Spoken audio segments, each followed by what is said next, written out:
Today I'd like to highlight our most popular trail here in Usery Mountain Regional Park, and that is the Wind Cave Trail. And Wind Cave Trail is one of the more popular trails here in the entire Phoenix metro area, the Valley of the Sun. And Wind Cave is 3 miles long, so it's 1.5 miles up, and it's 1.5 miles down. You launch right here on the trail, and what it does is it arcs around and heads right up near the top of the mountain. And you can actually kind of see the Wind Cave from here, and it's that area on the cliff that's shaded. This mountain is known as Pass Mountain, and that is known as the Wind Cave. What this trail will do for you is give you fantastic views of the entire area. On a clear day, you can see up to 70 miles to the southwest from here. You can see downtown Phoenix, you can see the mountain ranges at White Tank, one of our sister parks, and Estrella Mountain, South Mountain, Sonoran Desert National Monument, the Santan Mountains to the south as well. So it gives you great, fantastic panoramic views of the valley.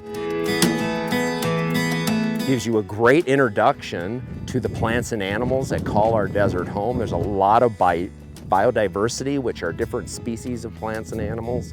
A couple of other cool things is you'll see that yellow band of rock up there, that horizontal layer. That is actually volcanic ash that landed there from a massive supervolcano in the Superstition Mountains millions of years ago. When you hike up to Wind Cave, you're actually into that layer of volcanic tuff up there.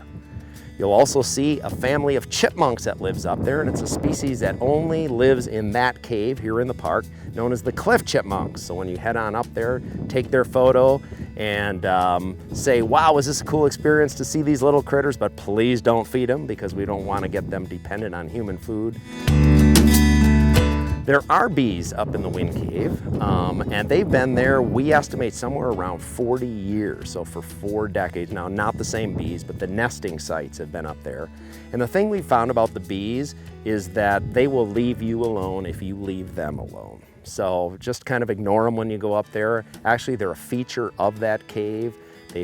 They add a whole feature in just understanding the bees and how they survive in the damp little cracks in the ceilings of the cave up there, and they will not be a bother to you if you simply just leave them alone.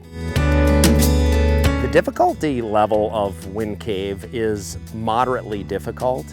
It has a steady incline up to the cave. You are not climbing up cliffs or anything like that. It's not hand over foot type climbing. It is an established, maintained trail. However, there is a good elevation gain to get up to the cave.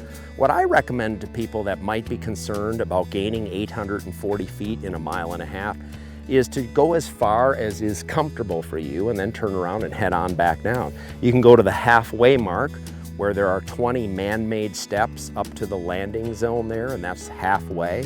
See how you're feeling at that point and then decide to turn around if you feel you need to. Otherwise, press on.